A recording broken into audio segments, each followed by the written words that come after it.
did something. Her, she's just, That's good, she's just you're in, discharged her Carol. first official duty. Welcome everyone to the July meeting of the Harwich Golf Committee. This is a in-person meeting for the first time since COVID left us. Thank you for your attendance today, and just a couple of comments before we get to the introductions. And we do have a new board member. I met, it was supposed to be a brief meeting, but I probably prolonged it with Carol Fuller, and we'll get to that in a second. But I just want to get a kind of consensus from the committee on this point. I contacted the health department here at the town hall. I also contacted the selectman's office. And although it's not a fact tonight, considering anyone can walk through that door, I wondered what your feeling was as far as masking is concerned. Because I feel strongly I do not want this committee compromised by people who have not been vaccinated. And if they are not, I would respectfully, and I'm using the legal language, I will encourage them to wear a mask if they are in this small room. Is everyone comfortable with that? I feel Yes. very Okay. strong. Yes. So Great. I think any public that comes, we can ask. I mean, or we should ask Yeah. amongst Well, ourselves too. is Everyone vaccinated here that's in the room? Right, Yes. yes, I am. yeah. Yeah. And as chairman, I mean, I just feel obligated I to do too. ensure that you're not at risk. And Jack Conley unfortunately had a family conflict, that's why he's not present. John Crook has developed a viral infection. He went to Fontaine. We're not trying to sensationalize it, but he does not feel well. So he is not going to be present tonight. And you know him. I think it was difficult, but I encouraged him, to stay home. And he felt exactly the same. So you can read between the lines. Hopefully he'll be fine. He's going to stay in touch with me, okay? Now, for introductions, Carol Fuller at the end of the table is our new member of the committee, and we welcome her wholeheartedly. Carol has an extensive business background, and I guess I'll start with you, Carol. I asked everybody, I hope it's not an intrusion, you can be as brief as possible. When I said cameo, I just meant you don't need my life story either. So, Carol. Oh, sure. I don't think my background is all as Right, important exactly. as why I want to be here. Right. I do have a business background. Yeah. And I think that's important. I've got a resume. If you want to read it, you probably don't, but Carol, when with I- your permission, I was going to share that with everybody, but I didn't do it in advance because you sent that to me. So, for me, Cranberry Valley is one of the jewels of the town of Harwich. And its benefits are obviously so far-reaching to the town itself and its reputation, from off Cape to the businesses, the hotels, the motels, the restaurants. And I'm extremely interested in helping preserve the excellent reputation that Cranberry Valley has among the paying members as well as the public yeah. that come to Cranberry Valley. And at the same time, and I think importantly, I'm very aware, as you all are, of how highly competitive the golf membership and is among all of the towns. And we are one town that has only one golf course. So I think there's a little bit of vulnerability while there are some benefits to us being one course. But I'm interested in helping you all preserve the reputation and continue it on and maybe even grow it. Yeah. So I think that's the important part of knowing about me. Yeah, great, thank you very much. And, the business background, as noted, I think is important. It'll help us in our considerations, deliberations as we go forward. So thank you very much. Welcome aboard, Steve. And you know, for the general public, sometimes, you know, the changing faces, they are not aware of, you know, who we are, et cetera. So Steve Bellata? Hi, Steve Bellata, extensive business background, retired 6 years ago now, early so that I could spend time with my grandchildren who were spread out around the country. And this is what, starting my fourth year now on the committee. And very interested in doing anything we can do to make the course better, more accessible to people in town, with a focus on probably my number one priority personally is the growth of youth golf. You know, we have a great quote-unquote membership, but it's an aging membership, and we need to encourage youth to play. And I also think that golf is just a good, healthy option for young people. It teaches you etiquette, it teaches you know, self-policing rules. I mean, all the good things that you could ask for young people, I think, are enhanced with golf. So anything and everything we can do to try to continue to grow youth on the course, I think is a great thing. Thanks, Steve. Good point. Paul, thank you. My name is Paul White, and welcome, Carol. Thank you, Paul. Appreciate you taking me off the rookie list.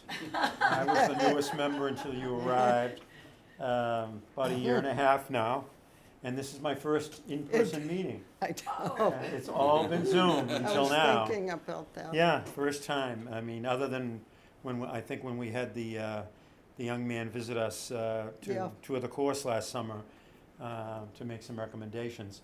My background is, I'm been a weekender and a summer resident of Harwich for over 40 years, and my wife and I moved here full-time about 4 years ago.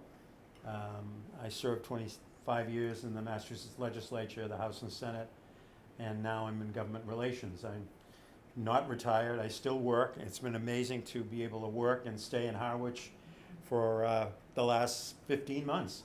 I haven't been in my office since March 11, 2020, and I'm not looking forward to going back. But it will probably happen sometime in the fall. But I think it's going to change the way we do things.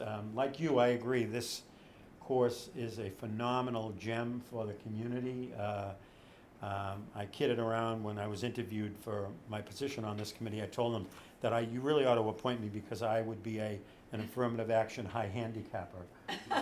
And you do need people like that on. I've loved this course. I've been playing here for probably 35 years. I came over here with my dearest friend who also owns a house on a Great Western Road when his boys were young, because they were always on the golf course, and I said, I'm not going to be excluded. And the course welcomed me. The people here are terrific. This is a phenomenal resource for the town, and really look forward to continuing to work on making it a better and better place. Martha? Thanks, Paul. Carol, I think you know me pretty well. And I have probably been on the board for 8 or 9 years, have been a member of the course for over 30, retired for 10, school administrator for 47 years. So I think I have something to bring to the table. I think so too. I think you all obviously do, and I'm just so thrilled to be able to join you. We're happy to have you. I am. And last but not least, I came over on the Mayflower. I've been here that long. Actually in the early 70s, because I've been coming here as a kid, Cranberry Valley was under construction, and that was my first exposure. They had just built the golf course, and I said, man, this is the real deal. And then I went into a New York hiatus. I've been involved in the golf business off and on for 50 years. I added it up today. I guess that's a long time. But directly as far as Harwich was concerned, I did about 25 years as a resident annual pass holder, summertime resident, and then when I retired, the sirens took me to Ocean Edge. I'm currently at Cape Cod National, employed there on a part-time basis, and just love what we're doing, especially to Steve's point, growing the game for junior golf capacities and, enhancing, or as Sean Fernandez would say, polishing the apple. That's the point we're at. We're almost built out in a sense. There is no more land to be explored or invented. Although we do, and it's important to remember, we have jurisdiction, in theory anyway, over a parcel of land out in the headwaters area. It was designated many years ago as a potential second golf course site. But to the point you made, Carol, there's some other strategies that going down the road we may be able to incorporate to expand the footprint for Harwich Golf. With that in mind, our invited guest, Roman Greer, will give us his director's report shortly. I'd ask for public comment, and ladies, thank you for attending. I just broached this subject. I did not put it in the agenda or in the context of the agenda, but not invading your privacy. If you have not been vaccinated in this small room, we would encourage wearing a mask if that's the case. And I think there are valid health reasons for that point. The committee's in agreement with me, so maybe you can share that with friends, that may come to represent. And just for the record, could we ask for the names? Ellen Deary. Okay, Ellen, and you are? I'm the president of the Cranberry Valley Women's Golf Association, 18 holders. Great. Nice to have you here. And Connie? I'm Gail Hickey, Or Gail. player at Cranberry Valley for many years. Okay. Thanks for your attendance. I received no public comment, and Carol, because it's fairly new, I've asked for, if someone is so disposed, before they speak, and we will allow that time ahead of our agenda items. Submission in writing is just to expedite your insight as to what an individual might have to offer. So that nothing's been communicated to me as such. So regarding the consent agenda, I'd entertain a motion to approve those June minutes as referenced by Mr. Surgeon. So moved. Thank you, Martha. Second. Second. Any discussion? Okay, all in favor? Aye. Aye. Thank you. Okay, Roman, our director's report, and I tried to make this as vague as possible, so Roman has a lot of wiggle room. I kept it pretty brief, focused on a couple topics. In July, we're in full operations mode, both on the maintenance side and on the operations side. It's really about maintaining, getting through, getting all the rounds in, getting the people around the golf course. So we're not doing a whole lot of creative stuff right now other than just handling the crowd and maintaining the golf course. I did pick out a few facts, though, to present along with the financials. The one thing, tee times has always been a big topic, and I thought it was really important to present that, this coordinates very well with the financials you'll see in a minute. The tee time demand clearly is returning to normal levels after extraordinary levels last year. And I did a 7-day snapshot here. Here we are in the dead center of July. This is as high season as it can be. This is the most people, the most demand we could possibly see. And this is a list of the overflow tee times each day, which is basically, for those of you not familiar, overflow means the people that were not accommodated on a tee time request. And for Saturday, we had, so it's basically between 0 and 5 groups per day are on the overflow list, which is really returning us to the pre-COVID days. That's where we always were in the July. Saturday, there were absolutely none. Sunday, which is a very popular day, probably the most popular morning of the week, we had three groups on overflow only. Monday, none. Tuesday, we had 2. One. It seems like we always have members submitting requests during league times. We're constantly trying to educate them when the league times are so they don't get disappointed there. But so we had 2 overflows. One was a group requested during the women's league. Same thing on Wednesday. We had 5 overflowed, but 4 were members requesting times that are dedicated to the sweeps, men's sweeps.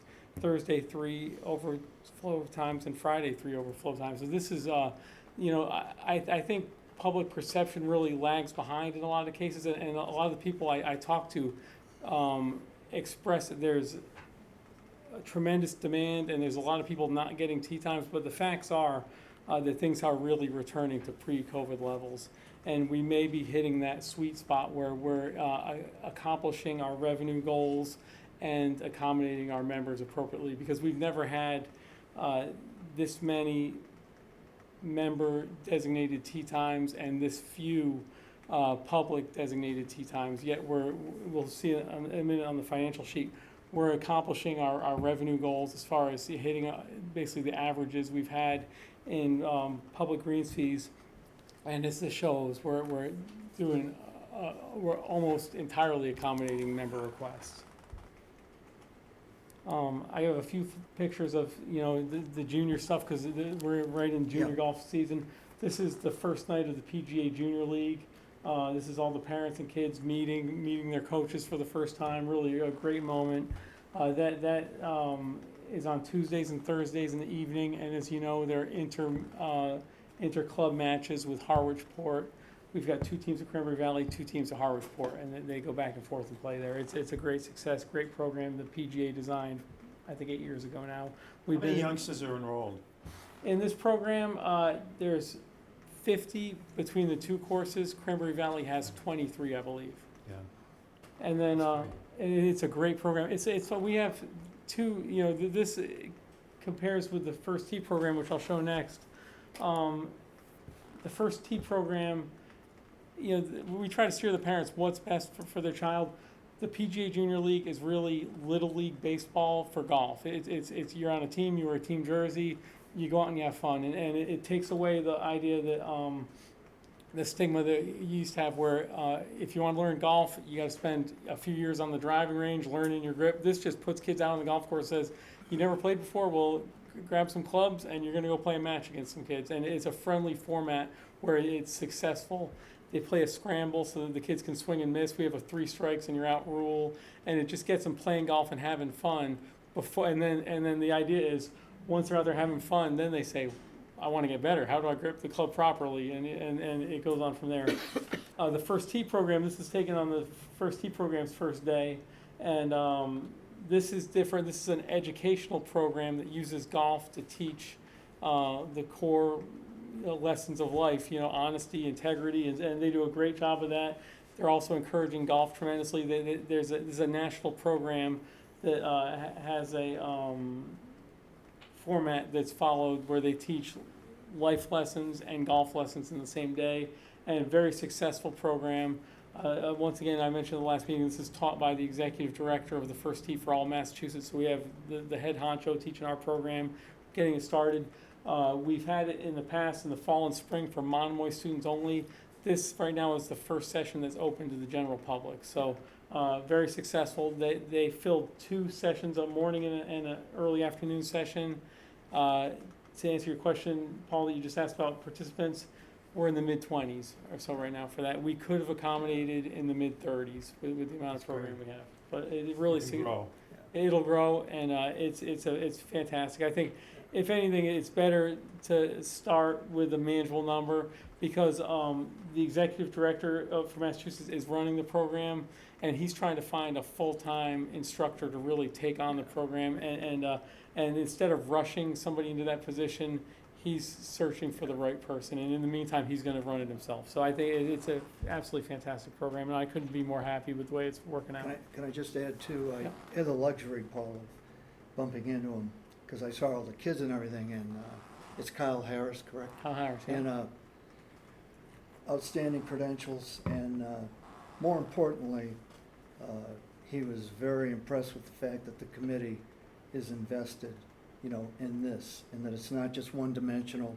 In other words, being steered from the quote pro shop, and he recognizes, Carol, that the community support, for the venture, he said, as far as he's concerned, puts us in an enviable position, helps to separate us from the competition, and going forward, he sees us as the magnet for the First Tee program. And I thought it was great based on the little bit that I saw.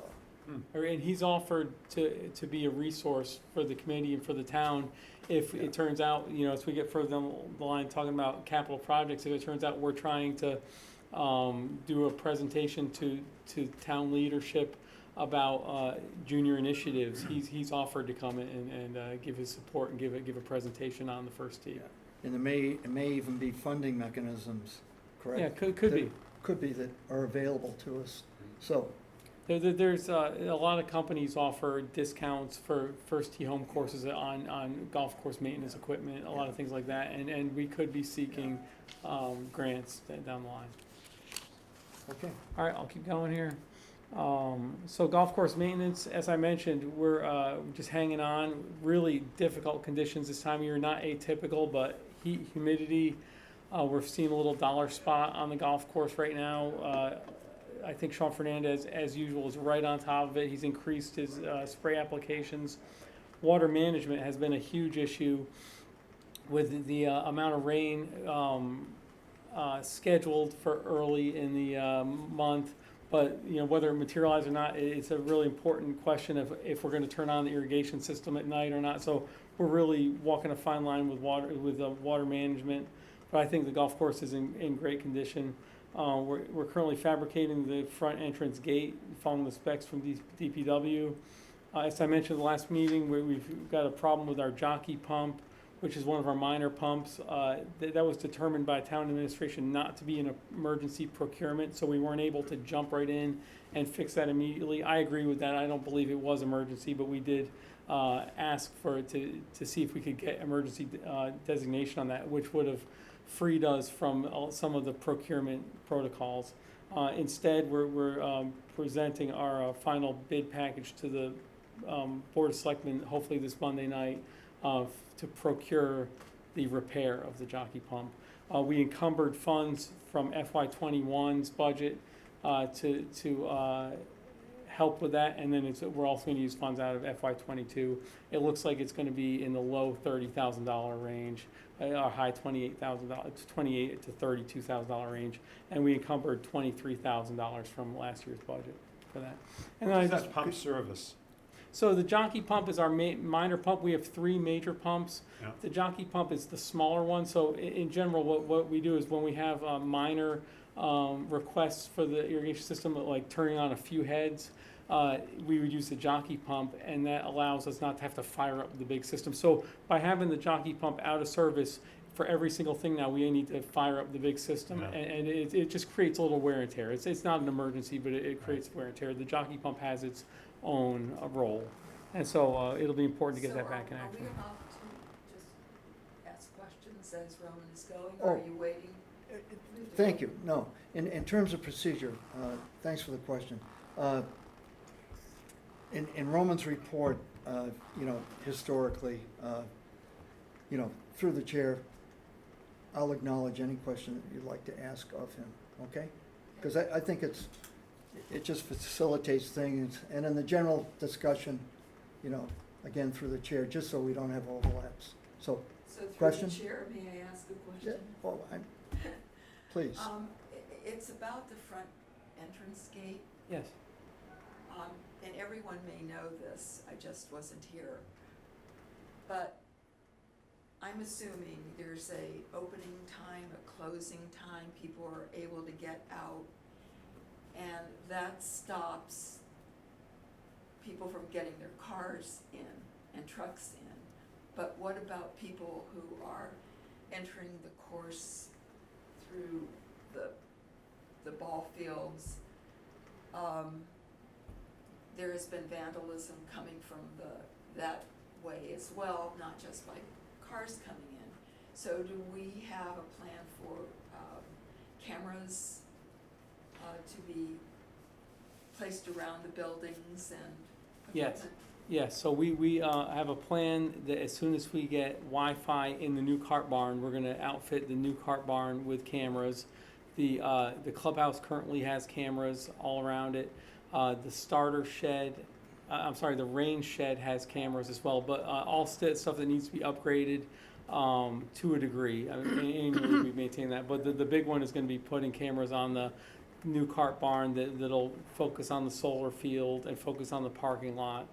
I wasn't aware of any recent vandalism issues. No, but there had been in the past coming from the ball Yeah. fields. So where did you say the cameras are currently? So currently they're on the clubhouse, and we've got them at the rain shed. And Carol, just as a point of information, this was part of the capital project.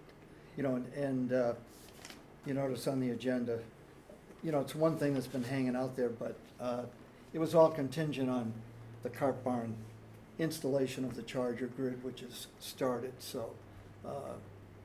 I think too, Roman, just to reinforce for everybody that might not have heard this, the entrance gate, Carol, is gonna be moved up. Do you wanna speak to that? Yeah, sure. As far as So- the location. Yeah, so the location, we had to choose a location based on where we had power.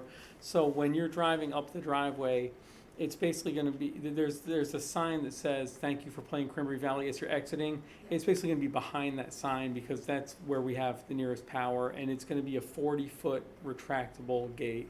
We'll have a lot of technology options with it where we're gonna set it to a timer, but it's also gonna have a passcode on it so that if people leave a car, I mean, we have people that have too much to drink and get a ride home with other people, and we don't wanna leave the gate, lock them in necessarily, but we'll have a sign there that says, "Call this number," and things like that, but, so there'll be, it'll be on a timer, but there'll also be other options.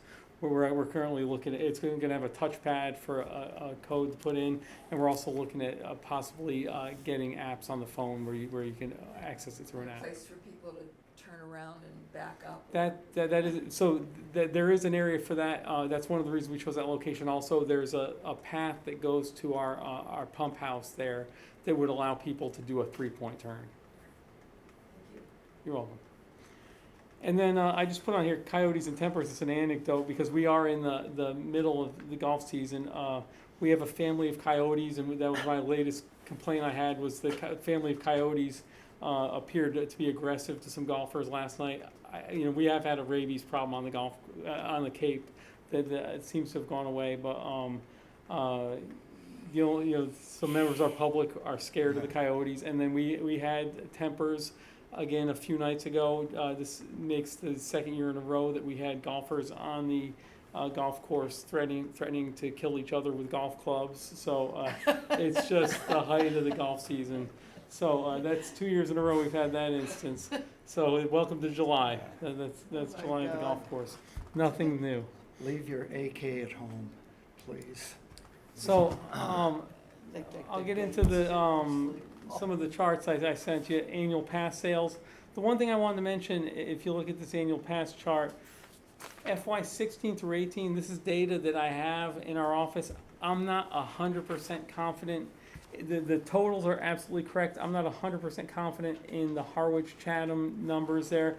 We really tuned up the spreadsheet that we use for the demographics in FY 19. So when you see FY 16 at 823 Harwich members, I'm not that confident in that number. That we were accounting for that in a different manner in those days. So FY 19 and forward and going forward, I'm absolutely confident in the numbers. So I just want to say that for some clarity. But as you know, at a glance, as you'll see,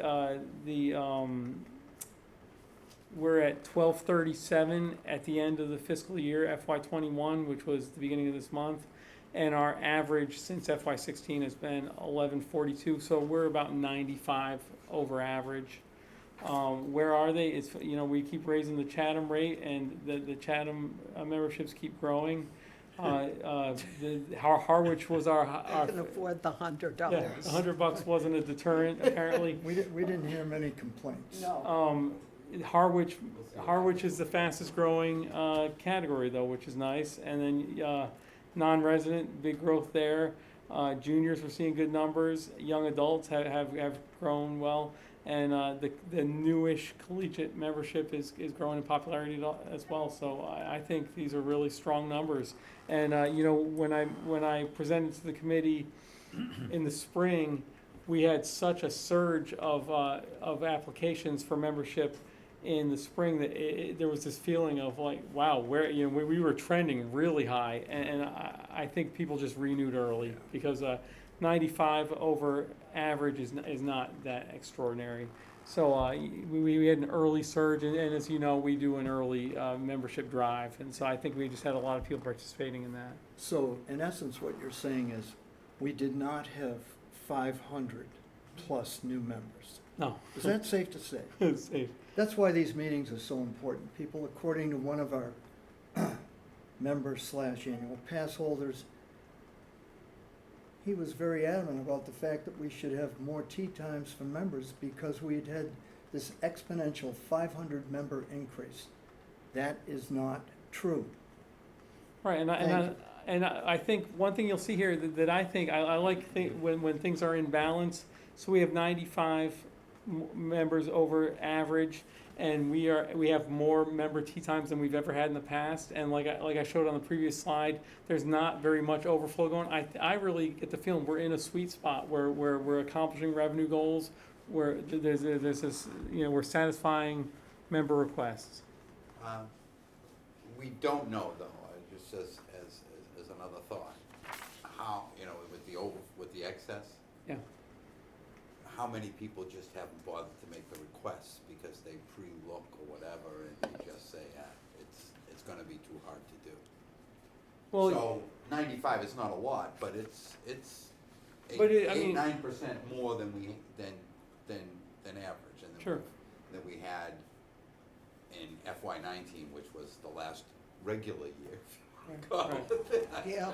But I would say, I mean, when you say people look, and when they're looking at blank sheets. I mean, you know, this is requests before the sheets are placed, That's so, true. so, you know, Yeah. this is. Okay. And then I've got our end of fiscal year revenue numbers here. I didn't do expenses because expenses are still closing for the fiscal year. There was a final warrant that had to go in, and, but this is a comparison. Once again, I put a few comparison markers at the end, just to share, you know, what FY15 through 19's average was. And, you know, what really jumps out at me is greens fees, once again, really were right near the average of what they've always been. And I think that even though we raised the rates, that's because we're dedicating less tea times to non-members. Cart fees were outrageously elevated, but I don't expect that to last because we're on that sweetheart deal currently with this temporary fleet. Once the new fleet comes, you know, we're currently keeping 83.75% of all cart revenue in-house. With the new fleet, we're going to be keeping 60% in-house, so that number is going to drop. The big change was in the membership category. Was it 140,000 over normal?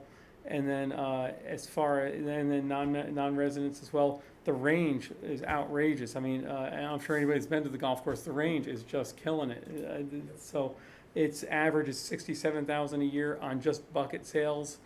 We had 107,000 on bucket sales, and then if you add that in with the range member, which again was way up, that's about $140,000 in driving range revenue, which is really a strong number. That's unbelievable. I compared this with some of the other municipalities, and we're way out there ahead of them as far as range revenue.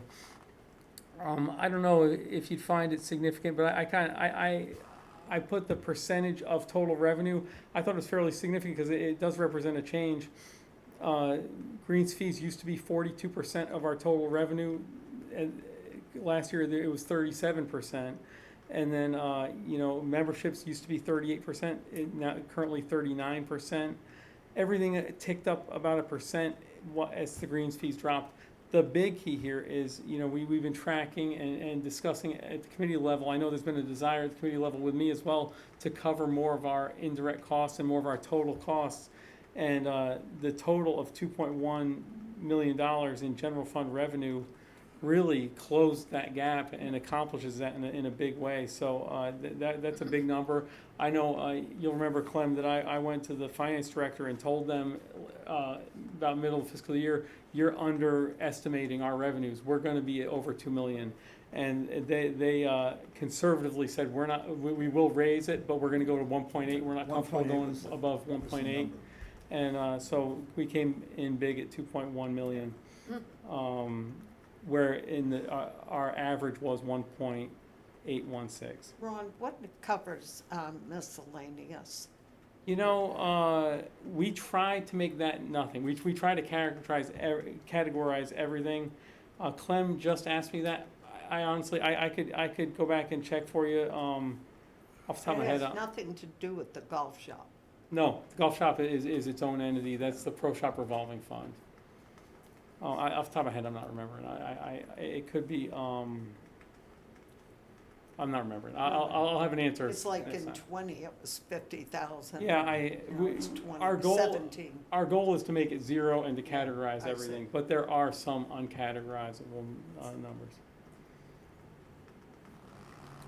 And that's all I had for you. Okay. As far as that goes. I'd be happy to answer any questions, but I think the data kind of speaks for itself. So you're saying you don't have any idea what miscellaneous is? I do, I'm not sitting here right now. I mean, I sign every bill that goes into the golf course. I'll, since there's questions, I'll report on that next meeting. Well, thanks, Ron. I'm sure as soon as I look at one of my bill warrants, I'm gonna say, Yeah. of course. It's just not coming to me right now. Okay, people under new business, partnering with the Harwich Conservation Trust. I gave everybody a copy of one of their, seasonal magazines. It's very comprehensive. It gives you an outline of, and it's something you can look at your own convenience. But Mr. Mike Black, who was going to speak, his mother just went in the hospital, unfortunately, so he's not available. I have a copy. I'll let you guys share if you want to. I've got an extra copy. These are some talking points that he wanted us to at least be aware of. I'll pass these down to everybody. Roman, there you go. Thank you. Okay. And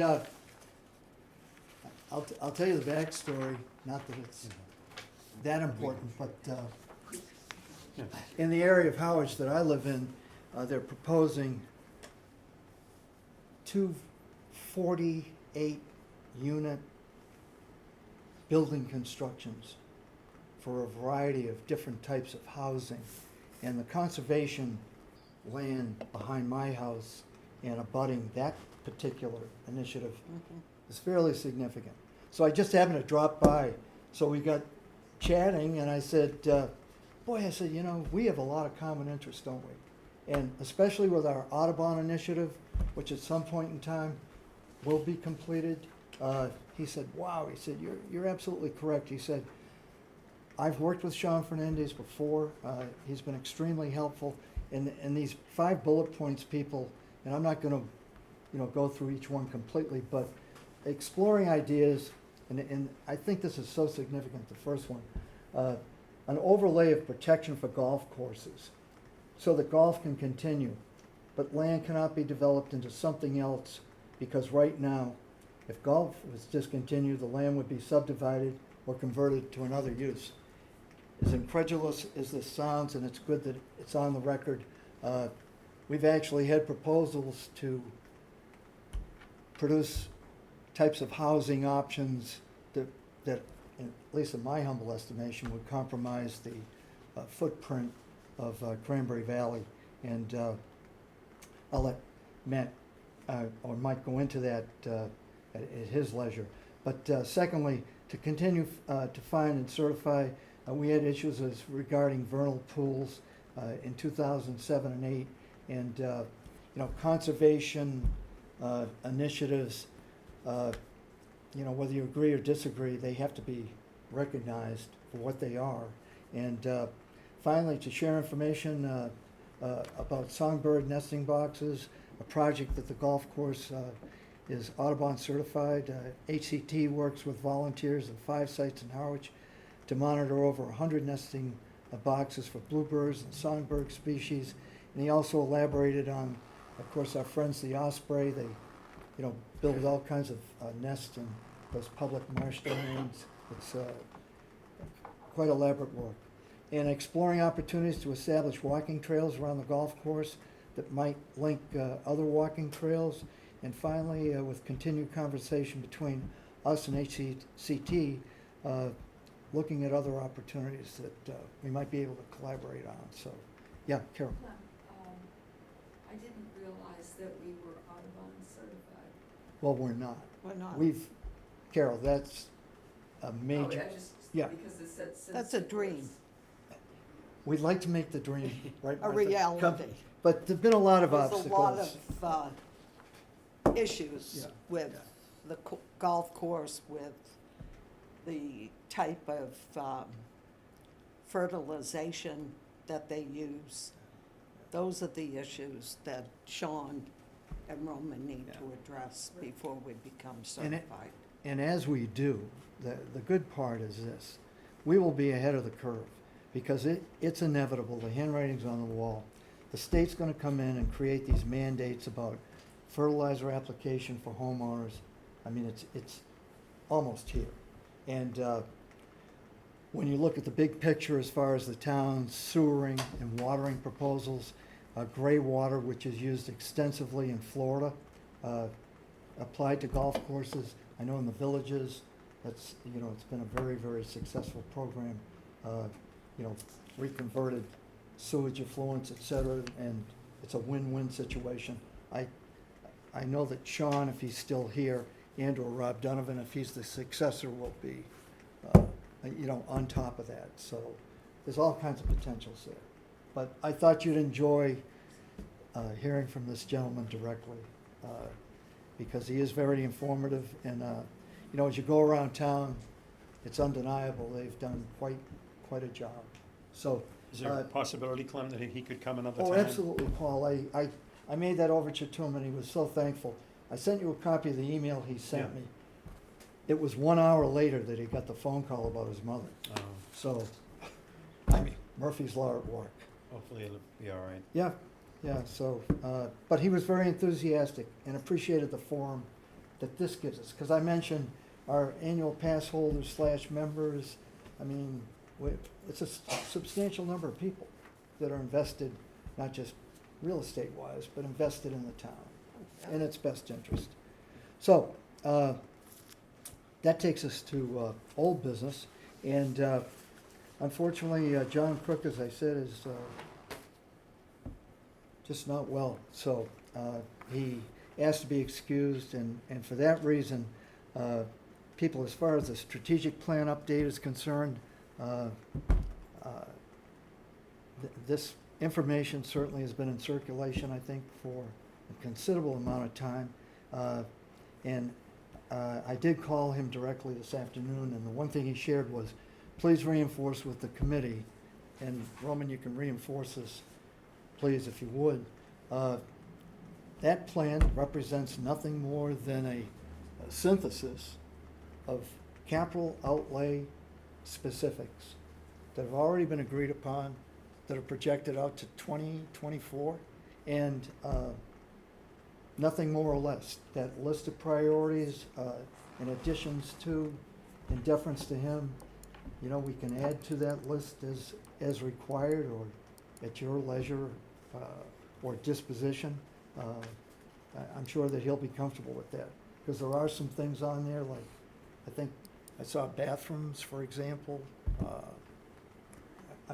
Permanent, Yeah. facilities is one thing that just comes to mind. So with that in mind, With those capital outlays, yeah, Clem, have they been approved by the selectmen yes, for those future years? Yeah, So those yeah. are, yeah, they're that's a commi- given, Yeah, so those are- yeah. they're committed yeah, to doing yeah, these. right. these things. Exactly. I think Clem, with some of this stuff, I mean, I think what's gonna happen is, as Joe Powers mentioned, he's gonna have us in to reestablish the capital plan according to the new parameters, because the town's capital outlay committee had a new bylaw where they're trying to implement a new plan. This has been on the town's previous capital Yeah. outlay plan. But have not been approved. The way that they're doing it a new way. What they used to do was they only would approve the current year, but the stuff in the out years, it was all printed and it was at town meeting. But town meeting would only vote on the current year. So this stuff's been in print at town meeting, but they had never approved. They only approve formally the current year Okay. request. Thank you. Does that sound right, Clem? Yeah, I think they're trying to look far enough ahead, Martha, where there are no big surprises.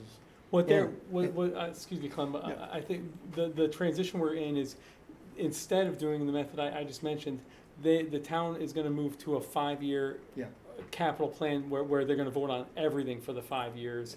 And it'll take a town meeting vote to take something off or add something to it. I think a town meeting vote of 2/3. So the new plan is much more firm than the old plan where they used to vote for 1 year at a time, and the out years were not voted on, they were just in print. Because I think they felt as though they were always playing catch-up, and they were. Oh, I'm So, sure. Yeah. You know, this. Dealing it- with the town. And they felt like there was a lot of movement on the list, where all of a sudden something would come out of the blue and just be on the list, and they want to have time to plan for things that are on the list. And, you know, along those lines, as far as execution of plans and initiatives, at least, I mean, the golf department, and I think you could corroborate this, Roman, we've been very fortunate. When you look at other initiatives, I mean, there's no denying, we're a couple of years overdue technically on completion of our projects. But there are other areas within the town that, man, huh? Yeah, I know. I mean, The- there are the- projects you can point to that Our just, procurement's been slow, but it's everywhere. The town's been trying to build a new middle school playground that they've had money for years. And the one thing, Clem, that I think is important for our committee is, we scrambled at the end of last year to do a restaurant lease. And the harbor hasn't had a restaurant lease all year. there's still and- no one there? And there's still nobody in there, and so, But that was a unique situation. Yeah, but- People that ran it passed away. but And there wasn't time to rebid it. That was but it. no, So- but Steve, it happened in like December, that you passed away in like December, so I mean, it's slow, it's just another example of Everything's very slow. slow, very slow. Which document are we looking at? Romans, or you have another priorities? Those are hand in hand. Yeah. Yeah, John, Well, but there are things on these short-term and long-term pieces that aren't on here. I think the way that the strategic plan is more general and the priorities list is more specific. Does that But sound right? even in the priorities list, this colored one Yeah. that you sent out, Yes. Yes. yeah, I mean, for whatever it's worth, I think, one man's opinion, I think we need some time to look at this, relook at it. It's great that it's been out there for 8 years, but I haven't been paying any attention to it for the last year or two. And there's updates that need to be made. I mean, there's errors in this current sheet. Yeah. It says that the phone system is not on the list, and yet it's on the list. The one, So, I'd mean, point to one thing there, we though. need to clean it up and figure out before we could have a good discussion and amongst the committee Well, members and any yeah. vote to update this. The one thing you mentioned with the phone system, what I need to do is put a guide on this, what the colors mean. Anything in yellow has been done, and so the phone system was on there for FY21. The town's IT department lagged on completing it. So it was something we planned to do on FY21, but it was never But completed. what I'm saying is you've got a plan for FY21, just as one example, Yeah. and yet not currently on plan. IP phone system for Pro Shop. Okay. I The, mean, so is it in the plan or is it not in the plan? yeah. No big deal. It was- Plans change, you project out It for did 5 not. or 8 years. Yeah. All I'm saying, we need to do the due diligence to clean this up and to solicit input from the public and or other committee members as to what are their priorities. I mean, times have changed. Maybe 90% or more of the plan that was created 5 or 8 years ago will still be the plan. Yeah. But to not review it again before we make a formal vote and give people time to digest it and come up with other Well, this- ideas and yeah. comments. This is gonna give us another month to do that, Steve. Yep. And I'd suggest humbly that, if you had a direct concern, bring it to Roman's attention, and/or John, and just because John has given it steerage, it's helped to expedite things. So, those are certainly points well taken. Should this be a very collegial, What's that? should this not be a very collegial group of people that get together to Yeah. ferret out what are short and long-term goals and what should be on Yeah, I think here we've and what attempted to shouldn't? do that, Carol.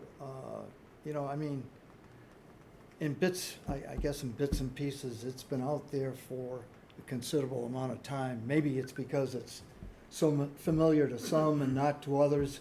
It'll be a good idea to just bring it into focus for everybody. Yeah. I think mean, what maybe we've- we could I don't- dedicate a half an hour or 45 minutes at next month's meeting. Yeah. Now that we have this, give Yeah. everybody an opportunity to To read it, do that. see, get their thoughts and ideas together, see if they have any other thoughts and ideas, and then dedicate some time in the meeting, we discuss them all, and see if we can reach collegiate agreement. Yeah.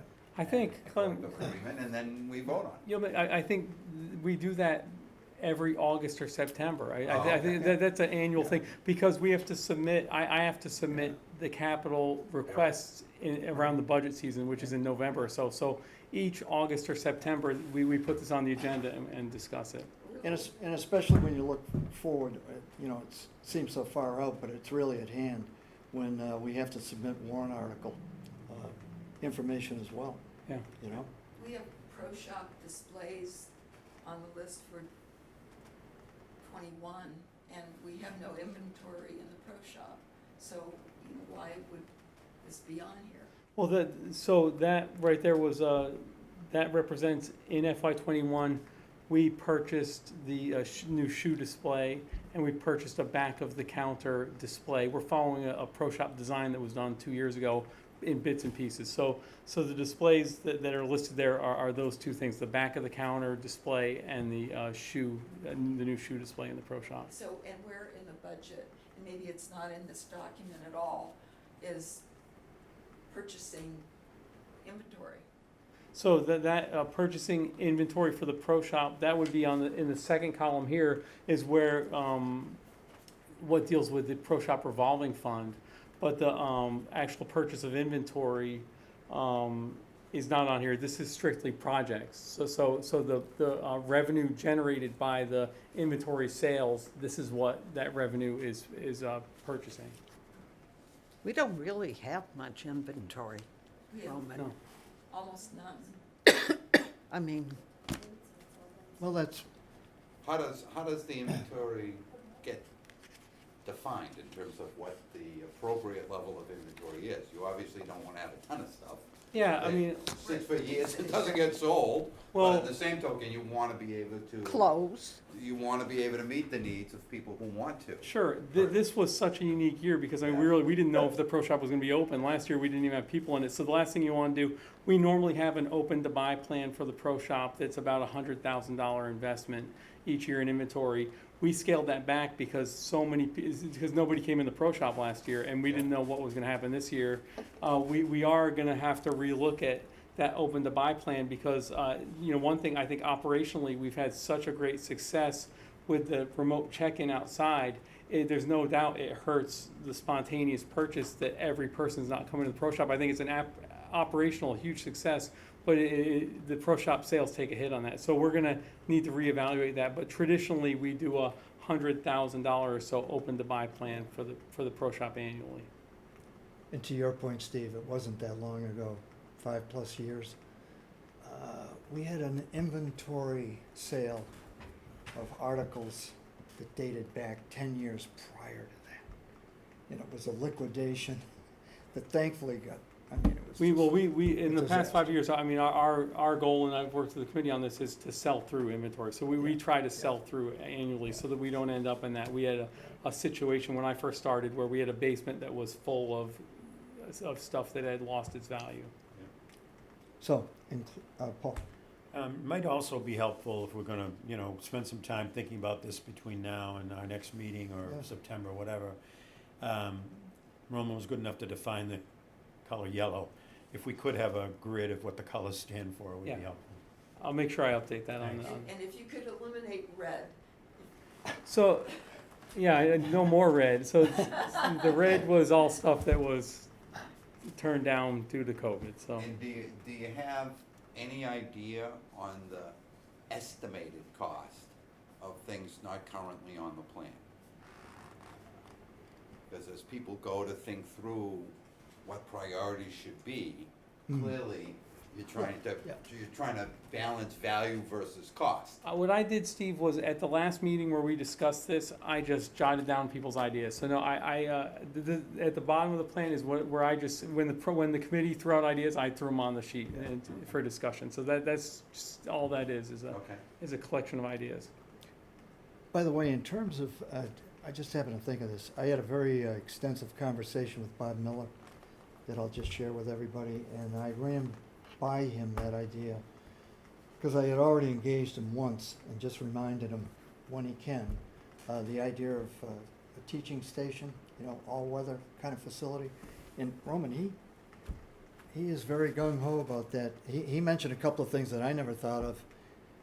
Apparently, he's familiar with a place, they not only do the golf thing, but they do yoga as well.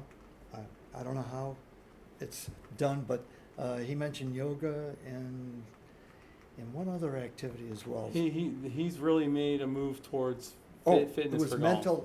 mental fitness for golf, Ah. which was really kind of interesting. That's an Campus oxymoron. over there. We're gonna have a campus. Yeah, Golf But, does not help my mental beat, Let's- the way I. Same here. that might get it into a very dark place. what about the future clubhouse renovations? I think we are in a very vulnerable place with our clubhouse. We're lucky we have Ron Yeah. this year, and if we lose Ron, we could find ourselves with no one to take his place, and therefore we lose our restaurant. And therefore, we lose the entire golf experience, and therefore we jeopardize our mission statement. It's a good point, well taken. I mean, it's been an ongoing, it hasn't been at the top of, I guess, any priority list, but the clubhouse facilities, definitely should be looked at as we know in discussions with Sean Libby, whether it's HVAC or the other essentials and mechanicals in that building, and we all know what a fragile building it is. It's something we certainly. Well, we have invested heavily in it in the last few years on here I know. by purchasing Ron's upgrades. So I mean, purchasing Ron's upgrades has been a big investment, but the building itself definitely needs to look. But can a Ron, if he weren't working himself, breaking a sweat, serving all of us, could another manager come in and hire a manager and make a restaurant work? I think it would be it's very, very vulnerable. And I think this should be a major, major piece of our future that we look at Yeah. to ensure that we have a facility we can't even fit, the men's league is twice as large as the ladies, and we can't even host an event and ensure that we have weather protection. You talked about weather protection for a golf venue, teaching. What about eating? Yeah. Hosting events? It's a good point. I mean, I think Might it's be really worthy, important. might be worthy of a task force to, be focused on that one particular issue, bring it back to the committee, for examination. Because there are a lot of nuances. I mean, It's Carol, huge. prior to your arrival, we've certainly discussed these things. For example, kind of a pet thing with me, the committee, some of the committee might remember, I discussed those all-weather curtain systems, you know, that you see at various restaurants that are near the water, you know, and it gives you some flexibility to, you know, Along the porch. yeah, along the porch. And so those would be, you know, in concert with our facilities manager, Sean Libby, he might have some ideas as well. I mean, you know, it's a discussion certainly we could get involved with. Sure. And to your point, I think it is almost immediate. I mean, this year, in essence, do you realize in 2 weeks, August, where the summer go, as far as I'm concerned, it's next year. And we will have to look at, you know, those possibilities. And Ron just signed for a year, right? Yeah, yeah. And I think we have, So when does that year end? His lease Probably is up at the end of, September, no, October. he goes into November, I believe, but I think the end of the lease date is the end of the calendar year. Yeah. 21? Yeah. Yeah, 21, So, December 31st, 21, I Yeah. believe. I mean, I know. should we not be soliciting bids for January now? Well, I mean, Yeah. and again, just one man's opinion. We put out a bid for the restaurant and it was up for what, 2 weeks for people to bid on? That's not a reasonable It amount of wasn't time to enough get time, yeah. competitive bids from multiple different restaurateurs. I mean, Yeah. they're not out there looking Well- at that every day, and 2 weeks comes and goes, and basically we had no choice. The only bidder was wrong. And I think we need to try to do some things like that we know are coming up at the end of the year. It's a good point to bring up. As soon as possible. Yeah, because it's a very, very challenging environment. As Paul knows, I'm on West Dennis Yacht Club Board. We solicited for a food vendor, food service. And, you know, you people are all business savvy. It's a guaranteed wedding business. It'd be like me just handing you bars of gold. Steve, we had to twist the arm of one individual who agreed with limitations to just do a limited food service. And we're still, I mean, we've got a lot of challenges on being. It's definitely Well, a challenging even- time for. even Yeah, talking Hospitality right now is very, very challenged vulnerable. Yeah, and vulnerable and weak. And the Cape getting help yeah. And is a it- challenge, you and it- know, and Ron's got kind of a built-in group, yeah. or he'd be Right. struggling like everyone else. In a discussion this morning, I mean, everyone's aware. He told me yesterday, in 2 weeks, he will lose half his staff Yeah, because they're going back to high school and going back to college. Well, another point, He as you're well doesn't aware, know if he'll I be was, open every day. Martha, the number of restaurants.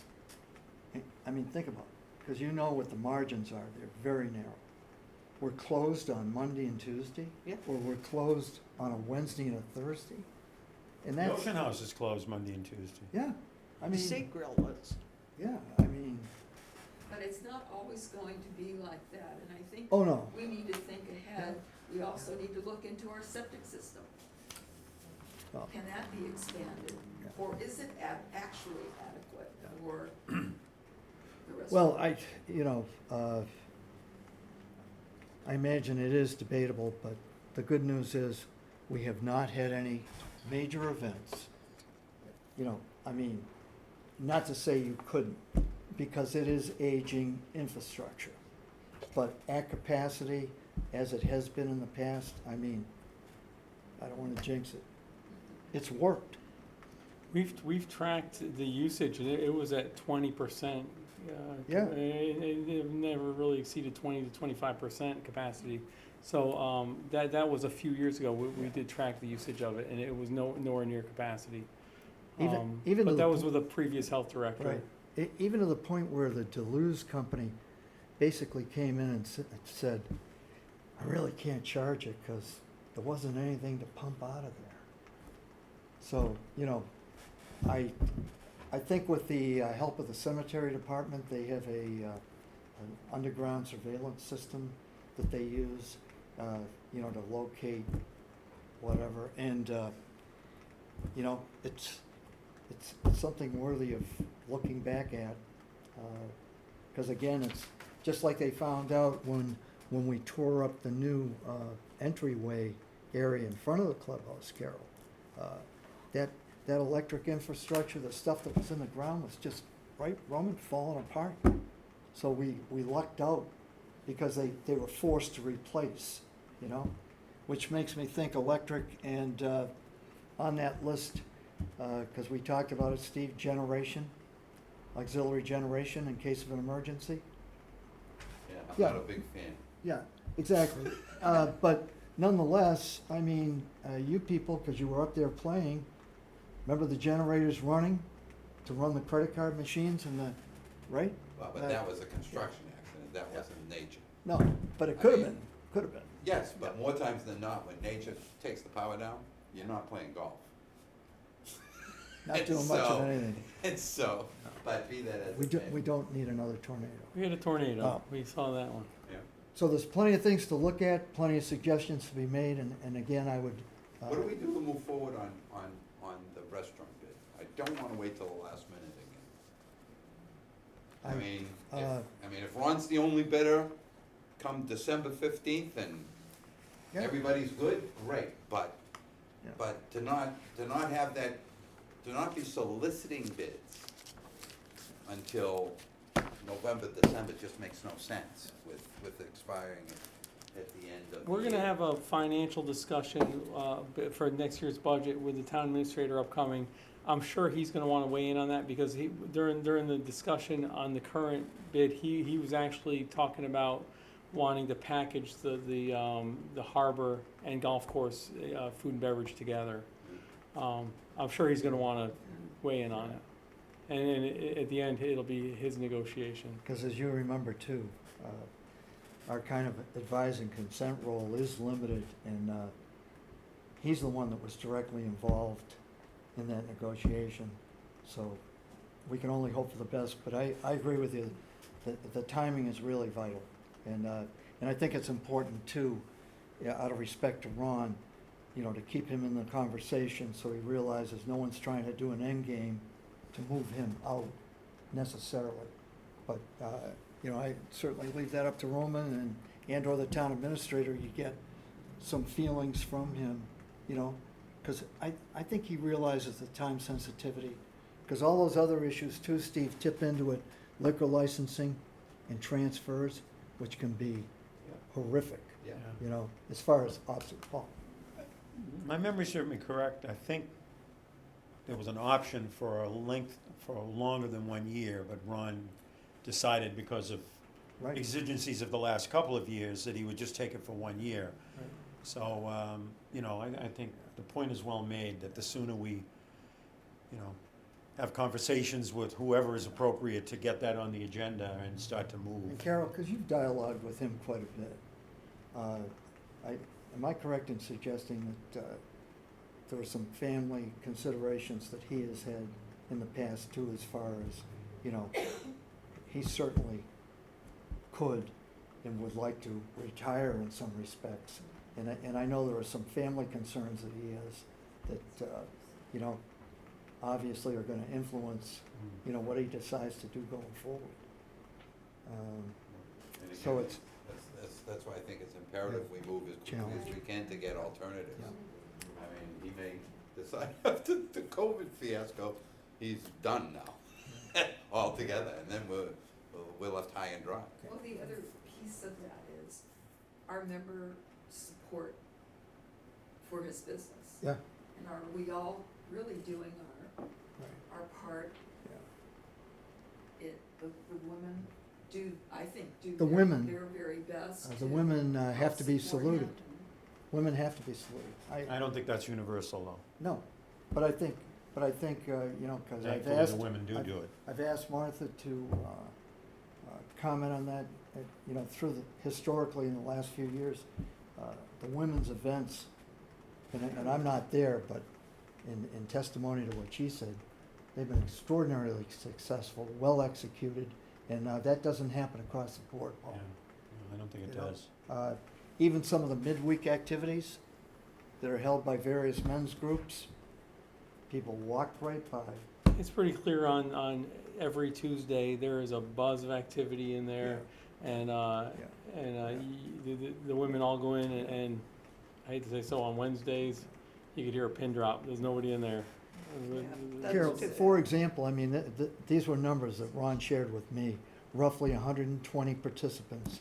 It was a Wednesday, it must have been sweeps, et cetera. 10 people that he identified as members of that group. That's terrible. So, It's like, so what can we do? Mhm. And what, from the men's perspective, is maybe lacking? Yeah. What do they need to draw them? well, the nice thing is we have Jack Conley is not present, but Jack, I believe, is involved, with the Board of Sweeps. Governors or whatever, and the sweeps as well. And maybe reach out to Bob Planus.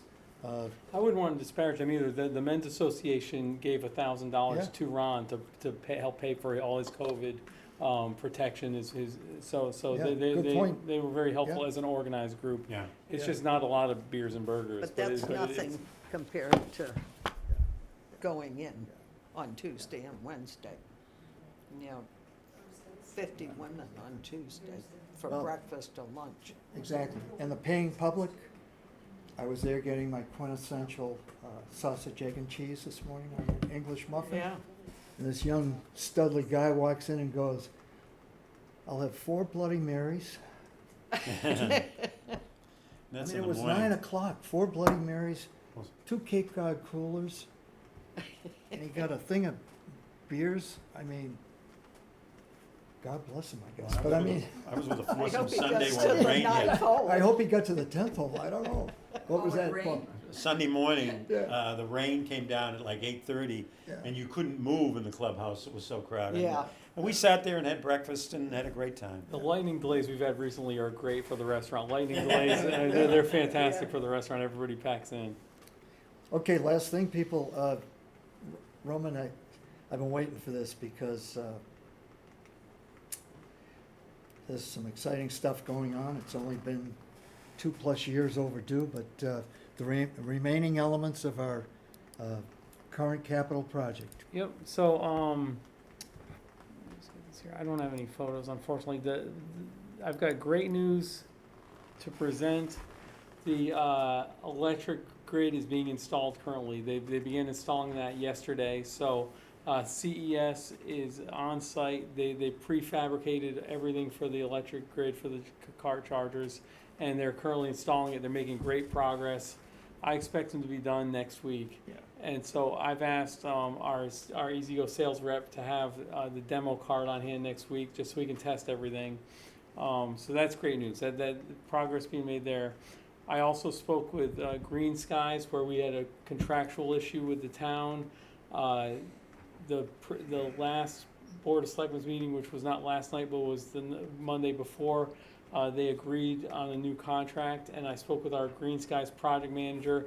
They expect to have the total interconnection made, all the permissions from Eversource to operate by the end of next week latest. So we'll be generating solar electricity by the end of next week. And that will make the live connection for the charger grid that's being currently put in. So that really sets the table for the cart fleet. Haven't told you, Clem, I had a little bit of bad news about the cart fleet. I spoke with our sales rep today, and production's a little bit delayed. Where originally they said September 1st in the contract, and he said, but we're gonna really hope for mid-August. Last time I talked to him, he said first or second week of September. Now they're saying they could possibly project into the first week of October. So, But whatever, I mean, it will happen, and it's gonna be worth waiting for. Hopefully it won't be the 1st of October, but at least it'll be in this calendar year. yeah. That's my expectation. People, I was up early and because I knew that they were gonna commence the grid system for the chargers. And Steve, with the background you have, you'd appreciate it. It's a really, really top-notch plan and design being executed as far as the charges. Wouldn't mean anything to most of you people, but the configuration, they're gonna have pallets set up, and they're grouped in such a way that it's gonna give a lot of flexibility for not only plugging up the fleet, but when you have to do maintenance or move things around, there's a lot of flexibility. I met the lead guy the other day, and it's amazing what two guys can do. He's got all the infrastructure components there. I took some pictures. I'll send them to everybody. You know, you might wonder what it is. It's a lot of cabling and, you know, it looks like an erector set ready to be built on the floor. If but- you're at the golf course, feel free to stick your head in Yeah. and take a look, because it didn't come out great in pictures because the actual stuff they're hanging is pretty thin. So I Yeah. took some pictures. They wouldn't show well, but you have to kind of see it. When they hang the actual shelving, that'll be significant, but they're not at the shelving level Yeah. yet. But the shelving systems, they've already been prefabricated, and they're up in that little, remember we did the recess room? Thank God we did that. Yeah, the bump out, yeah. The bump out. 'Cause Do the it- carts, when they're electric, have to be recharged after every use, or does it last for a No. day, or? They'll do over 36 holes a day. Okay. And one of the reasons we got this particular cart is the lithium batteries can be spot charged. So if they come off the course, we can throw them on a charger for an hour before we send it back out, and they gain the benefit of that hour on the charger. Whereas older lead acid batteries need a full cycle, so Yeah. they would need full 6 to 8 hours. So these are very efficient. They can go 36 plus though on one charge. When we spec this system, Samsung is the mother company that EasyGo contracts Yeah. with.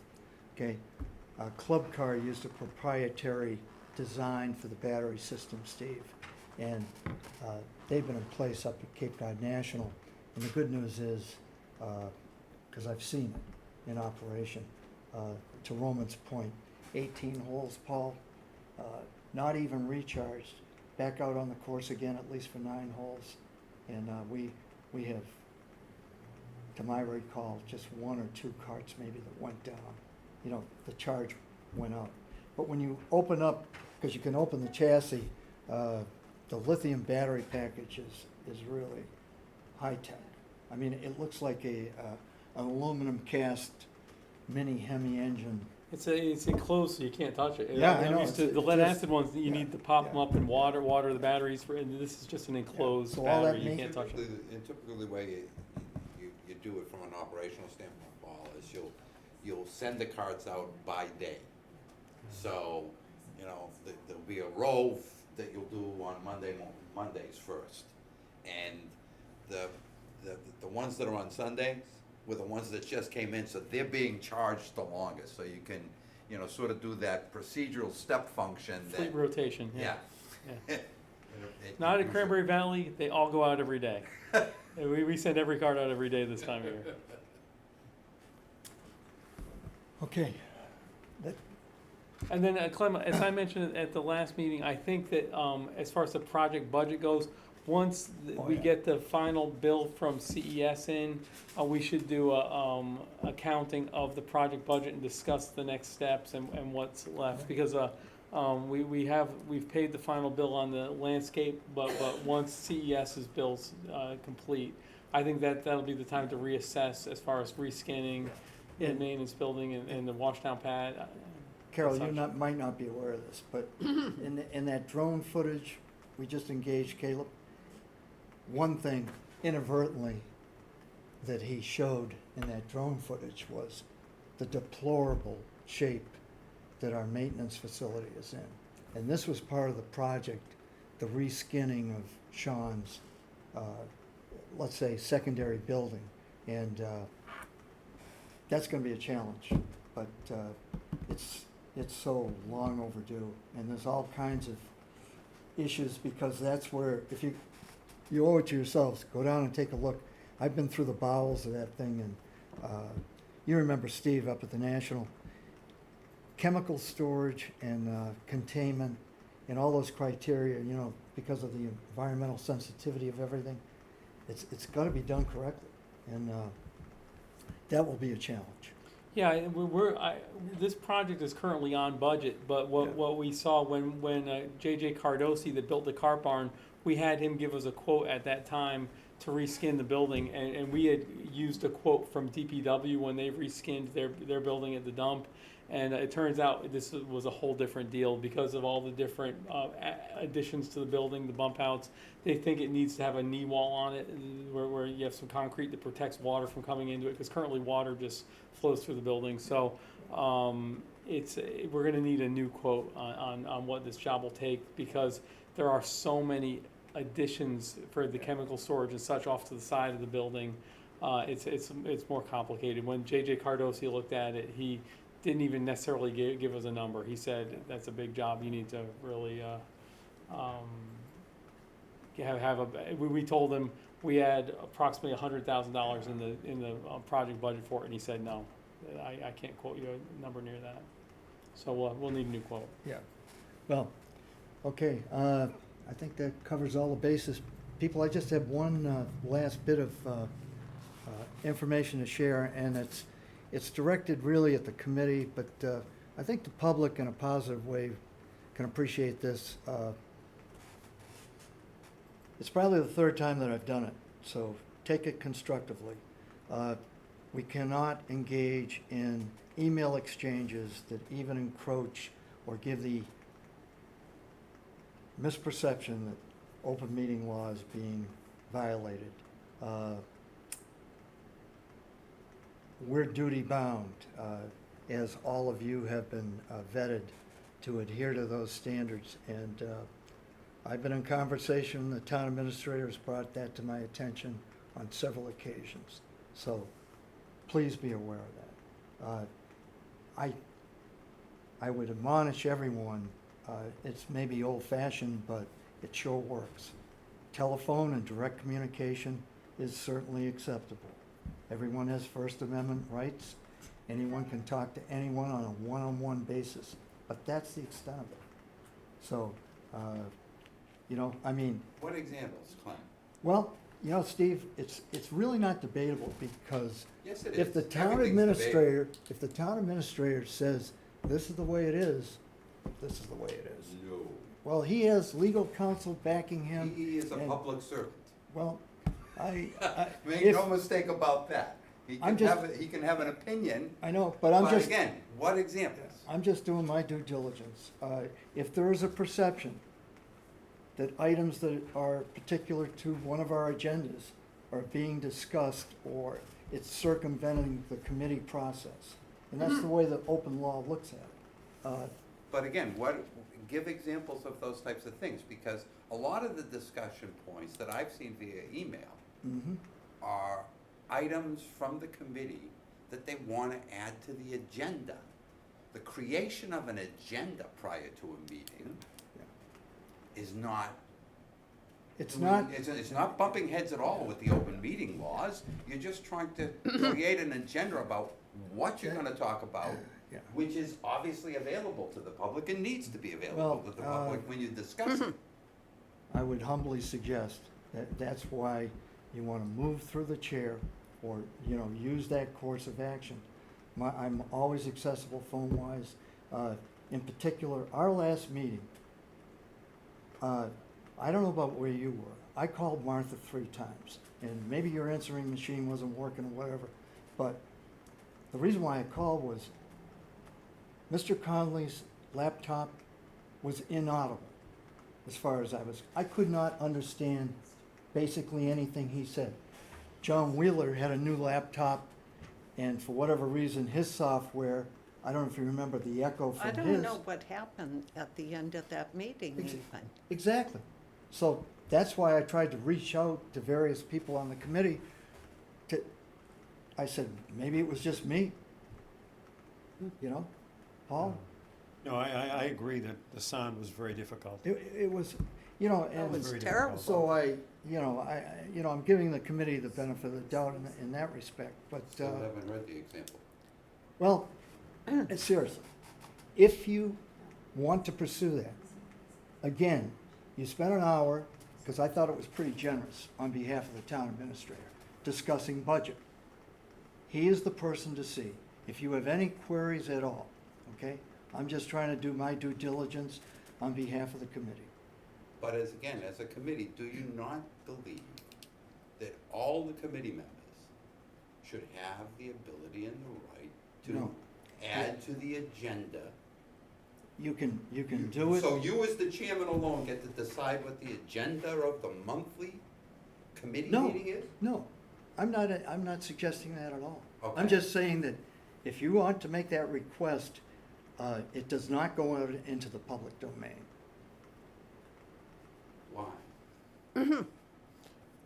Well, It just- I think an important point is any emails that we exchange with each other become part of the public Public domain. record, right. So that if you put something in an email and send it to several members of the committee or whatever, it can give the impression that there's behind-the-scenes discussions. And I mean, I've seen this in other situations, Steve, to be honest with you. Not just, certainly not the golf committee, but I've seen it in other situations involving public entities, you know, the town's board of selectmen or the school committee or what have you. So, you know, I guess if we have any ideas for what should be on the agenda, we should flag it and send it, you know, and bring it to Clem's attention. And I'd be glad to share it. I mean, you know, and Clem, could I turn- just say something? Because for my own edification, I sent out an email to you and to everybody on the committee seeking an update in the information for the strategic plan. And I noted that it would be important for us if there were things added to the strategic plan that we had an opportunity to discuss it at this meeting. And I noted also the need for the goals of the strategic plan to reflect the vision and the mission of the club. And that was a big item that came up at our last meeting. So if that email created a conflict in regard to an open meeting agenda, then I would like to know that, because I did it purely out of, I read your note, Yeah. your email talking about having a meeting with John Crook and Roman, and that things would be added to the strategic plan, and I just felt, why couldn't we all get that information and discuss it as a committee? well, But so if that's incorrect, then I will never do that again.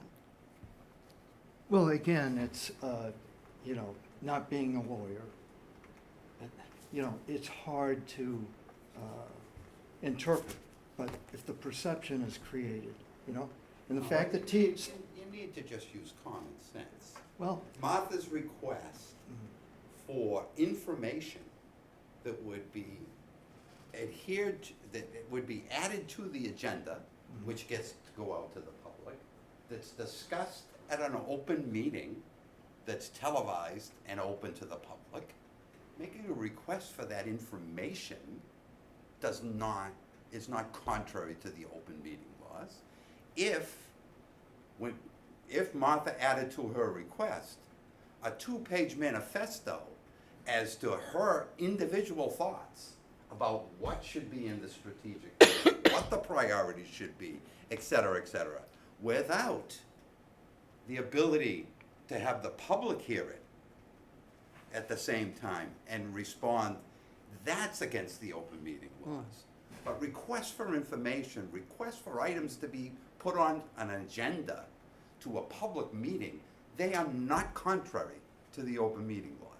And I've always- if that's the TA's interpretation, I'd be more than happy to sit down and discuss that with him, because he's incorrect. I've always looked at it, Steve, like, you know, I share information with the committee, and sometimes if it sounds like something that may draw a response from somebody, I'll add the tag on the bottom, like, please, no discussion on this until the meeting. I think where you get in trouble is with a chain where I don't know your particular email, Martha, but if somebody responds to it, like, I think when it becomes a chain is where you have problems. I think it's okay to say to Clem, let me put this on the agenda, but if somebody says, carries the conversation to another level, now all of a sudden there's a conversation among the quorum. Absolutely. And that was my Yeah, point. That's the danger. Yeah. Yes, That's the danger. But It's not in making the request. that's right. And that's my point, is that making the request for information, making a request to have something added to the agenda, excluding opinions, discussion items, reasoning, etc., that is not contrary to the open meeting law. Having those discussions, saying, well, I think we need to add this to the agenda because I believe 100% that we should be doing A, B, and C. That's not fair, because the other committee members and the public haven't had the opportunity to be part of that email chain and respond. But to make a request for information that's gonna be added to the public forum, that can't be contrary to the open meeting law. You're providing more information and more details to the public by adding it to the agenda and putting it on our website and openly discussing it at the meeting. So, sorry, no, this is, I'm sorry, I believe that this is too much control. Well, I guess we agree to disagree, but, But we I need, would but we err on- can't, I would we err can't, on the Clem, side because of we need to caution. have, you know, I mean, the We need fact to that have a Steve procedural responded to your decision. email. See, I didn't, I saw the email, Mhm. but it was Steve, and I thought it was sent to Everybody. Clem, to you. I didn't think he was responding to me, he was responding to you. Because he said, I have it here, I believe that what Martha said is important. So he was speaking to you, not to me. and it was not, and if And you it notice, wasn't a, if you notice, there was no discussion in there or opinion. I didn't as respond to As to anybody. what should be on the priorities, and whether or not they were set properly, was, yes, we should discuss. I agree that I think we should discuss this. And it should be on the agenda so that we can all, as committee members, and the public that chose to attend, and the public that's watching on TV, have the opportunity to hear the opinions. I didn't express any opinions on what the priorities should be, just the fact that, just because we had a priority list that was set out 8 years ago, or we've been working on for 8 years, that there's no need for discussion, that I don't think that's what was being. and again, so I apologize if I'm making it sound like I was trying to lead a discussion on what the priorities should be via the email thread. I was just asking and agreeing with Martha that, yes, this should be an agenda item. We should talk about this. It's pretty important for us to be in agreement as a committee, and get feedback from the public on what our priorities should be. That's the purpose. It could be Reserve. a technicality that, I mean, I don't know, I'm not that familiar with the email chains, but if you respond to an email from Martha and say you agree, that may be taking the conversation to another level. I don't know. I'm honestly not that clear on it, but I think the conversation should all be directly to the chair, and if Martha said, can you please put this on the agenda, or what, I mean, I think that's appropriate. I wouldn't respond to anybody else. Do you agree, Clem? I don't know. I wouldn't, if somebody says something, I wouldn't respond to it. Let me ask you another question then, that if Martha did reach out to Clem as the chair and said, Clem, I think we should talk about this and put it on the agenda. And Clem said, no, I don't think so. I've already done the agenda and I don't think it warrants. I don't have that prerogative. So anybody can contact you at any time, ask for something to be put on the agenda, and you feel 100% obligated, even if it's just one person, be it from the committee or the public, to add it to the agenda? But this situation may be, I mean, we may be making a big deal about a smaller situation, but say, and again, I'm not familiar with the email, but if, say you said, as you mentioned, you agreed with Martha, say Paul said, I disagree, all of a sudden now we're voting on an item, which I think that gets into a bad area. Email was not presented. I mean, I can read it to you. No, I know. I've got a It- copy. Yeah, Yeah. everybody does. Yeah. Yes. It was purely Yeah. information. Yeah. That's all it was. And I didn't expect a response from him or from anybody. Yeah. This was my feeling. Right. Yeah, I mean, my request, the email I sent to everybody, including you, Roman, Right. about the rounds played. I was just looking for information. Right. I was not expressing an opinion. I was not dealing with an item that was gonna set policy or direction. I was just looking for information. The more information we have prior to the meeting, the better educated we are, the more fruitful meetings we have. I think the wisest course is to avoid the chain. Right. And, Exactly. you know, Chain. read it, absorb it, and just, Forget Move on. about it. yeah. But I totally disagree. I you mean, know, if I- that's, The chain in that there is a reply. Personally, I thought Martha should have copied everyone in, and maybe our charge is not to reply, to be careful not to reply to it, so it doesn't appear that Right. it's a chain. But that was definitely informational. Well- That's, I mean, if I thought Martha, it was important. if Martha sent the request just to you, Clem, and you said, yeah, okay, but none of the other people on the committee nor the public knew that it was gonna be on the agenda till just a couple of days before the meeting, then you don't have much time to prepare your thoughts and to do some research. I mean, you want to come, you want the committee members to come as well prepared with their thoughts and the information, so we can have a good, solid discussion. Don't have the discussion via email, don't express opinions, but information, so that people can take it upon themselves to think through it. well, I can assure you that every effort's made to do it in timely fashion, as evidenced by tonight with one person's mother sick and another committee member not, two committee members not here. Things are fluid. So in any event, we'll put that to bed. Moving on, at the next meeting, I will absolutely qualify. I think 45 minutes might even be more appropriate to discuss your comments, as they relate to the priorities. to the And- strategic yeah, plan. and That to the was strategic all plan. I was interested in. Exactly, exactly. And I, Martha just basically said, you mentioned you were going to send updates. Do Yeah. you have them?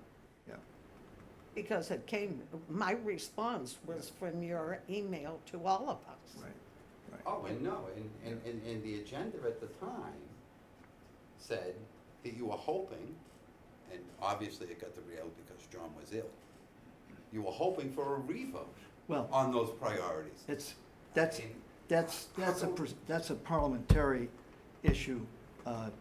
Some people don't adhere to it, but in the event of a possible vote, it's incumbent on an agenda to make that announcement. It doesn't mean there's going to be a vote. Right. But if there's a possible vote and the general public's there, and well, I didn't know they were gonna vote on that tonight. Sometimes it makes a difference as far as participation of, committee people. So that's why I made that inclusion, because I just wanted to be transparent. So, any other business before the committee? I think the other thing that was revealed tonight is the sensitivity of this food service contract Yeah. is, Yeah. I mean, again, to my point, in my world, it's September almost. And, Yeah. I mean, One thing, excuse me? Yeah. And again, if I broke the rules, I apologize once again, but I had asked you on the approach that you're gonna take for the budget requests. yes, Are we gonna involve other committee members? we always have. Okay. I mean, the So is fact that on that the agenda for next meeting? Is that a special meeting procedurally? Budget. How do we get, the budget overview traditionally is September, okay? okay? Yeah. So that we stay ahead of the curve, and I've always tried to do that. And Clement, the fact that we're meeting is, I've got to be candid. I mean, this town administrator has been very proactive. I have never been invited in a direct budget discussion like that. And I thought, what a nice outreach to the committee. I mean, guess what? We're somewhat irrelevant. I mean, we can make all the suggestions we want to, but to be included, I said, boy, was that, I mean. On the calendar though, I mean, we can discuss what we want to do with the budget all we want, but on the town's calendar, the town administrator will receive a budget message from the Board of Selectmen, and that message will come down to me, and I always share that with the committee. Until we get that budget message, that's our directive on what the expectations are for our budget. It's not necessarily premature, but we can't do much until we get the budget message from the Board of Selectmen and the town administrator. Is there no way to supply information that could be useful to the Board of Selectmen in advance of them sending down that budget message that could potentially influence the budget? So their budget message covers the whole town, all departments. Yes.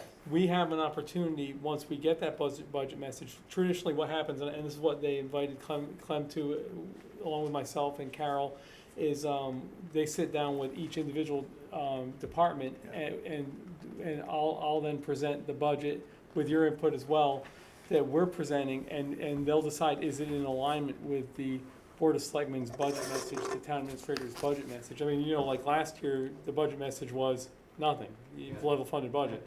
And normally the budget message starts with no new hires, no new hours is the first sentence we always, so there's some very strict rules in there. But we do have the opportunity it's usually in March, the first week or so of March, where we formally present our budget to the Finance Committee and the Board of Selectmen in a joint meeting. Your budget request, Yes.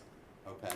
Myself, But again, if there's useful information I think you will. that could be presented to the Board of Selectmen in advance of the budget message coming out, that potentially could influence the budget message that comes out to golf, does it not make sense for us to try to gather up some of that information and think about a strategic approach that we want to take with the selectmen? It could, I hate to. I mean, I rather would- than trying to climb the hill, can we get out in front of it a little bit? I don't think that's the time, Steve, but I mean, maybe it is, but I mean, I think their budget message to the whole town is gonna be their budget message with the whole town in view.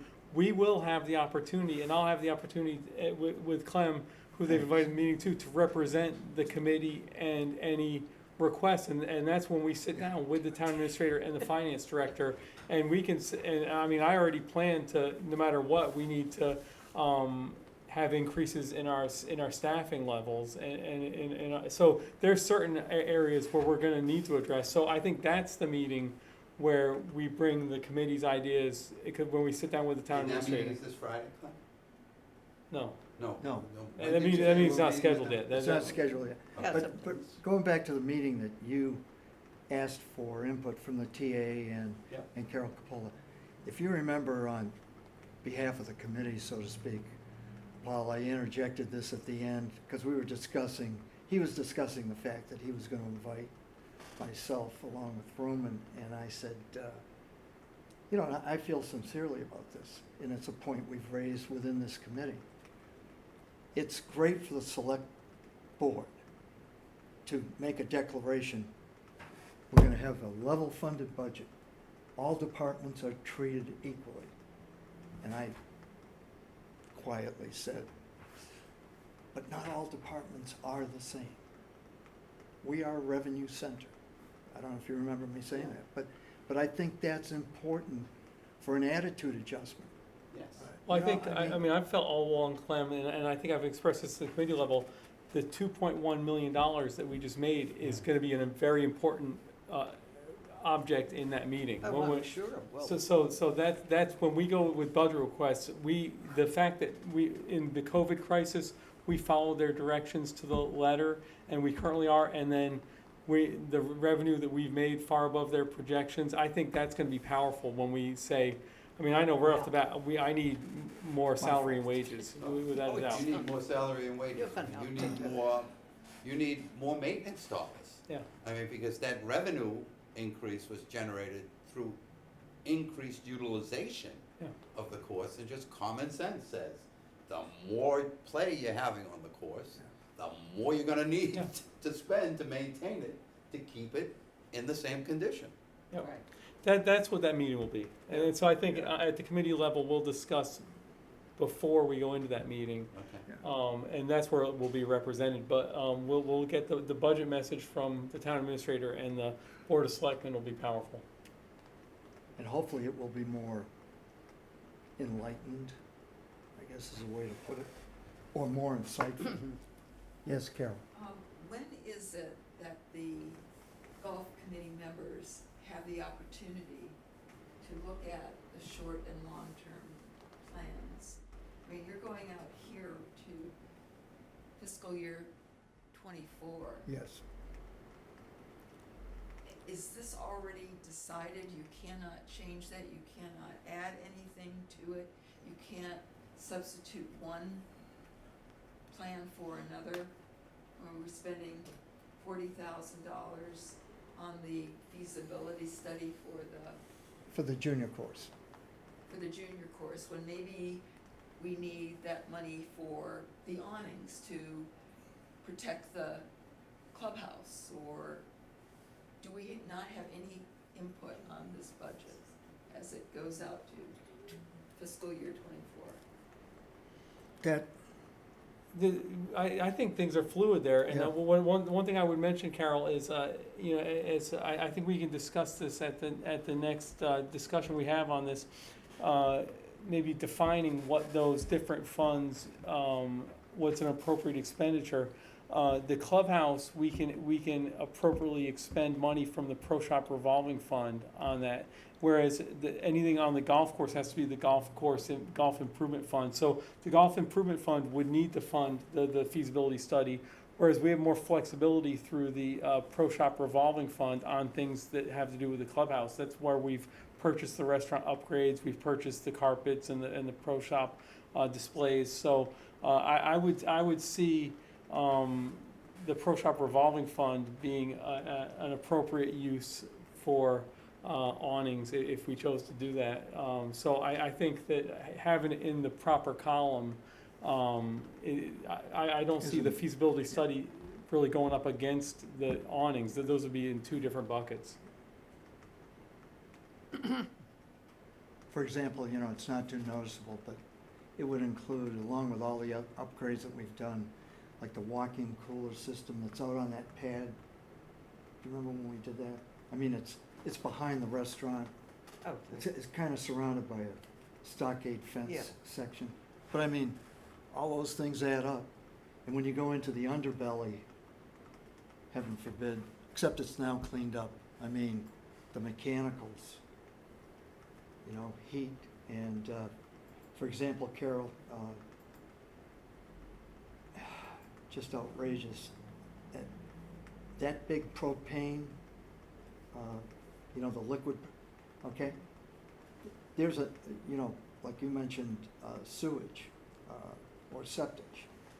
You know, it's been a pet thing, gas, and the fact that we don't have, you know, natural gas available to us. And there was a trade-off, it's ancient history, but that Pine Oaks development, part of the deal was, after the fact, oh, but you didn't have it in writing. They were supposed to send, you know, do an underground connection for us. But that's another thing that perhaps could be looked at, because there's gas on the you know, when you go behind the 18th green, and you know that home that's right between 13 and 18? I think there's gas that far there. So I mean, you know, is there a possibility maybe of continuing gas to the clubhouse? It would be enormous savings to Ron. I know that's a big, you know, or to the operation in general, because that's a big, Yeah, propane's Big dirty deal. too. It puts a lot of wear and tear on the on all the restaurant about equipment. the as most well. expensive Yeah. it could be. Paul? To just reinforce what Roman mentioned, it would be helpful not only to Carol, but to another new member, relatively new, to have a discussion of the different funds, you know, the Pro Shop Yeah, sure. revolving versus the Good golf point. improvements Yeah. versus infrastructure, which I assume is town. Yeah. And, to have that Yeah. delineation would be helpful, and then it could help Yeah. us decide, let's move Yeah. this up, or let's substitute another idea Yeah. Because the, that would work. Right. You'll 'cause see it's, on, I was just gonna say, I'm always doing the comparative with harbors and waterways. And, whereas we have revolving funds, Mhm. dedicated funds, we're so fortunate. Harbors and waterways uses a receipt reserve fund. fund. And that's another mechanism that's worked for them. But short Steve of, the enterprise concept, we're lucky. Otherwise, everything would go back to that general fund. Well, we had a discussion when you, myself, and John Crook met with this. The reason that you'll see under the Pro Shop revolving fund column, range nets for 2 separate years with a question mark, I need to get a determination if that's an appropriate use of that fund, because income from that fund goes into that fund from lesson revenue. So it may possibly, because of that, I'm hoping that they will determine that that's an appropriate use of that fund. If not, there is a chance that we could put in a warrant article to town meeting to say we would like to add the driving range to the appropriate uses of the Pro Shop revolving fund. But it's all very, it's all very legal. The article that created the fund has defined language of what it's usable for. Yeah. We have edited that before. We edited that fund to accept the restaurant rent. Right. So the restaurant rent used to go to the general fund. We edited that article, that fund with a town meeting article. Now the restaurant rent goes to the Pro Shop revolving fund, which is appropriate because that's the fund that purchased all the restaurant upgrades and such. Cool. Okay. I'd entertain a motion to adjourn. So moved. So moved. All in Second. favor? Aye? All Aye. in favor? Okay. And by the way, it No, may that's look not the like right- it's, it may the right look time like is it's 10 minutes 5:50. of 5, but It's 5:50. is anyone hungry? Because it's actually 6 o'clock, almost. Are we done now? People, thanks for Are your we time, done yeah. now? We Yeah. stop recording? Carol, Yes. I want to ask you a question. you're gonna hit the You stop were in, button? Education Yes. administration, Thank was it you. public education? I was